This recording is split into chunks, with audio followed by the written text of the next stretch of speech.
Hello everyone, welcome back to the channel and to another list build, or as I call them, list spam.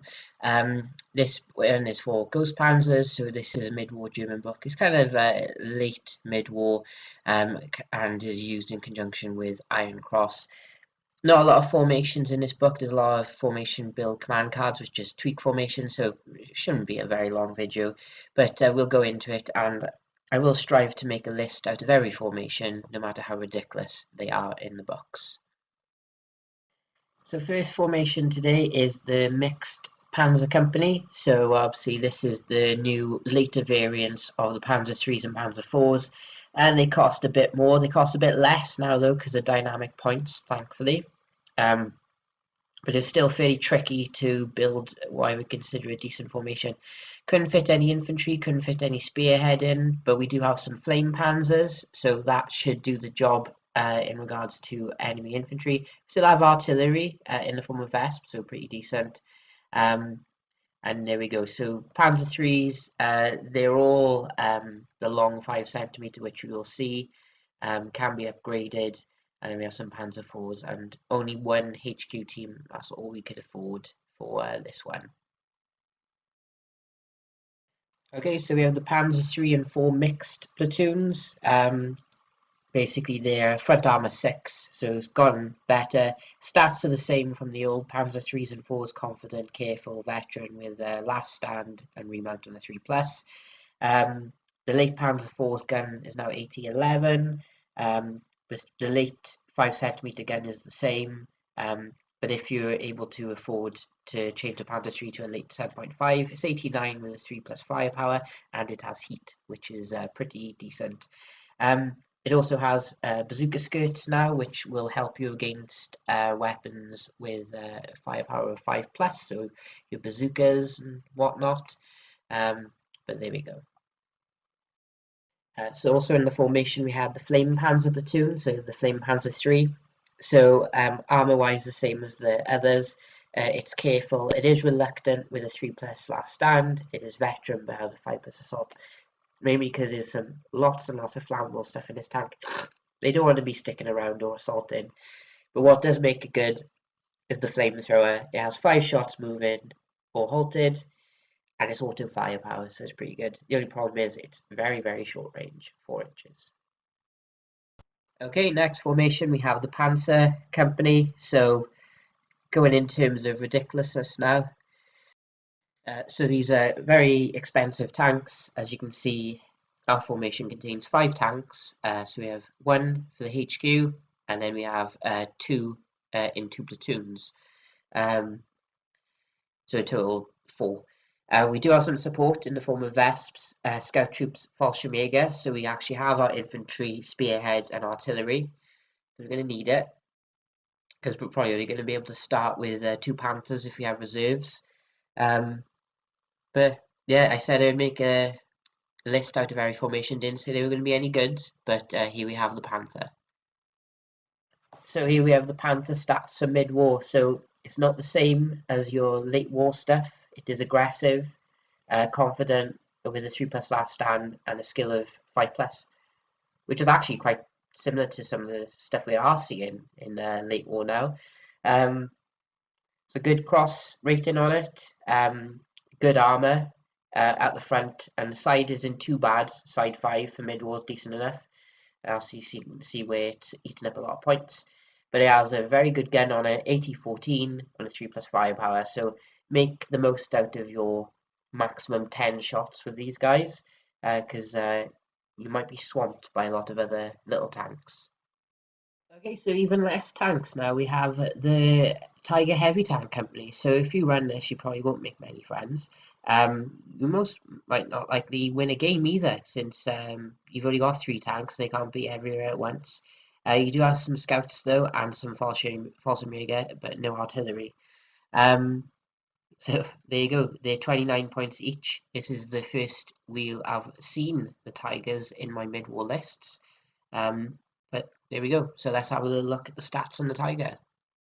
Okay, so the Tiger 1, the monster. So it is confident, careful, veteran, but it has a 2+ last stand and a 2+ remount. So if you do manage to knock one out, it's all about rolling ones for your opponent.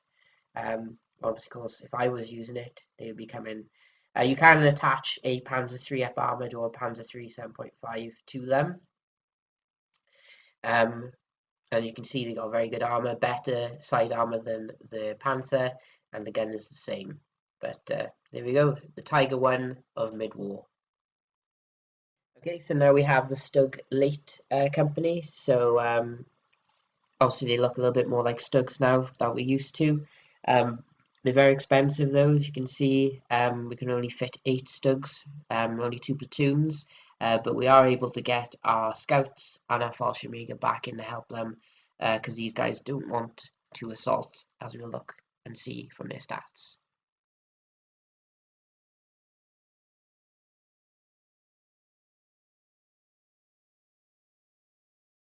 Okay, so here we have the STUG late tank itself. So it's careful, it's fearless, it's veteran, doesn't like to assault, counterattack on a 5+, and assault is a 4+. It has very good armor from the front, 87.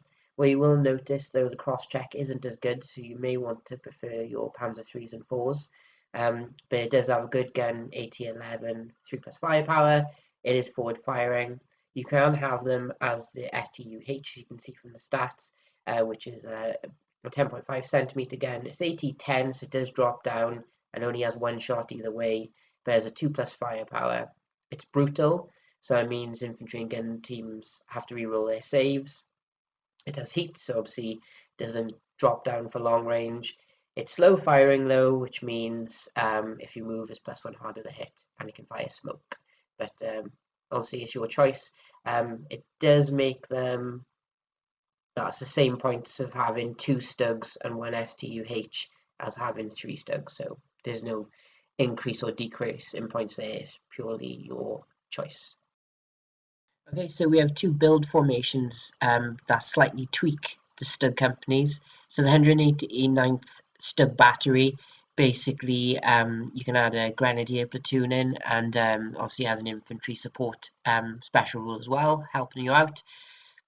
Decent enough. And the STUG company RC just basically adds that boggart demolition carrier, but it wasn't worth making any lists for it because it's just slightly different. But there we go, you can see it, and I thought I would include them. Okay, so the final formation in the book, the armoured Panzergrenadier company, has emerged into mid-war, which I think is probably the best formation in the book. The most versatility you can get out of your infantry, as they can be all mounted up in half tracks, and the half track support that comes with the formation is very decent. Obviously, it does cost quite a bit to have them, but obviously you've got them moving around in armoured personnel carriers.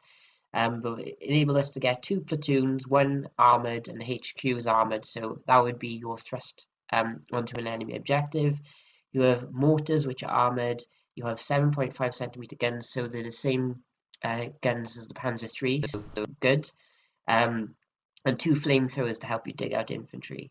And in support, we have some light scouts, and enough points left for an 88, and we have a Panzer 4 platoon, which is 4 Panzer 4s, but one of them is replaced to a Panzer 3 late 7.5. So that's 41 points would be your reserve option.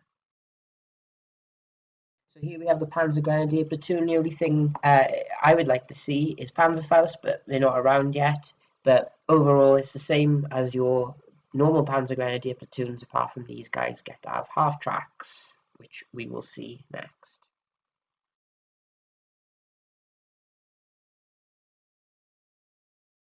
Okay, so the SD KFZ 251 half track, front armor 1, side 1. You'd expect it's not that heavily armed. It's careful, confident, veteran. The mounted assault is better if you have stuff inside it. It doesn't have a great remount or counterattack. Obviously, the counterattack's terrible if there's nothing in it at all.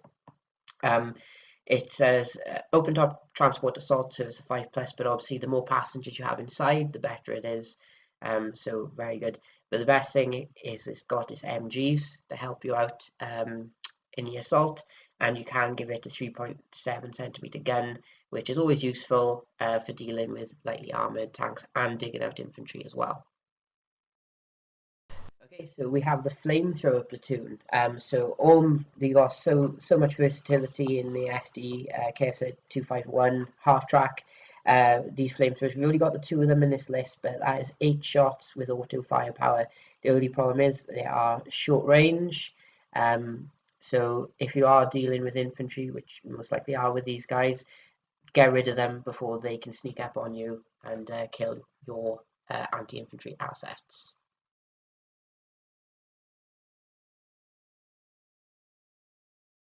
So we have the 7.5 centimeter gun platoon. Obviously, careful, confident veteran. Same armor stats as everything else. Counter-attack and assault ain't great because it's open. It's a self-propelled gun. It still has the last Third Reich last stand, but it's the gun that makes this one good. 89 with heat and 3+ firepower, meaning at mid-war it is really punching because you're going to be seeing more front armor 5, 6 stuff, and this stuff can deal with it as long as it doesn't get hit first. And obviously in late war, it starts getting less and less effective with the heavier armor becoming more available. But in mid-war, I really would like to try these guys out. Hopefully I will get a chance soon. Okay, so one command card build formation that is very similar to the armoured panzergrenadiers, which is the reconnaissance company. What you get with this one is you can have a scout car in your formation, so it's quite nice, but you will not be able to take your flamethrowers. So if you weren't going to take flamethrowers anyway, maybe you don't have them or you don't want to take them, and you had a scout unit, chuck that in, because now it's part of your formation, therefore cementing your formation that little bit more. Okay, so like all the other books, we have an armoured car company. The only difference to the other ones is now you can have an armoured panzergrenadier platoon rather than your panzergrenadiers, grenadiers, or Africa rifle platoon, which makes it slightly better because now you have armoured mounted infantry moving up with your scout cars.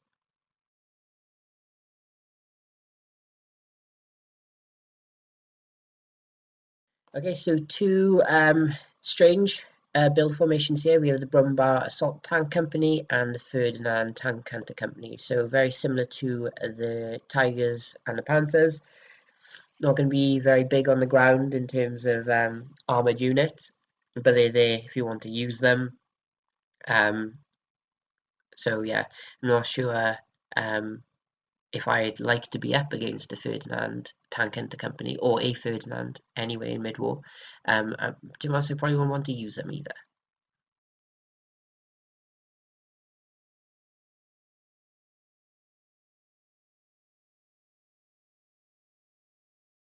Okay, so we did have a look at the Vespin Iron Cross, but here we have it in all its glory. So it's careful, fearless veteran. Obviously counter-attack and assault drops down a bit, but it's a very good, cheap artillery unit. It gets cheaper again in late war, which is nice. Obviously the anti-tank 3, firepower 3+ is great, and it can fire smoke barrage. But the main thing I like by having armoured artillery units is they can't be pinned, but they can be killed quite easily, so just watch out. Back again in a lot of support in these lists. The light scout troops, always handy to have. So obviously they mostly come with the 2 centimeter guns, but the 2.8 centimeter gun is a free upgrade, which I always take because 87 on a scout car is quite decent, especially if you get into a side of an armored unit. I know the 5+ firepower isn't great, but it does pose as a threat, and it means they can't be ignored. And the fact they give you a spearhead bubble as well is also good. 88s again popping up in a list or two. Obviously, it's that long range punch that makes them useful, and the fact that they're going to be fairly difficult to get rid of, being careful, confident veteran. But it's that 4+ gun save that I tend to keep on failing, and I tend to keep on losing 88s fairly quickly in my games. And again, the FALLSCHIRMJÄGER platoon seemed to take precedence over armoured panzergrenadiers and regular panzergrenadiers. Just their stats are just that better, a little bit better with being fearless veteran. Obviously, they do lose a shot on halted and moving, but I think the fact that being fearless will help them, especially with counter-attacking and rallying. and your occasional follow me as well. So that is it for Ghost Panzers, and that is it for mid-war Germans. So the next book we'll be looking at for the Germans is Fortress Europe. Let's not forget, Fortress Europe existed, but the American book, we didn't have to use it for long, American players, because D-Day was the first one out, but we had to have a bit of a wait for D-Day German. So quite a good list of formations in that book, which we'll cover. But until then, or well, it'll only be next week, it'll be coming out. Stay safe and like and subscribe if you haven't done also. And if you do like these lists, give them a try. Let me know how they do. These ones, though, probably won't be using that much, apart from the armoured panzergrenadier platoon, which I might quite likely run in a tournament, but it depends on how it does in playtesting.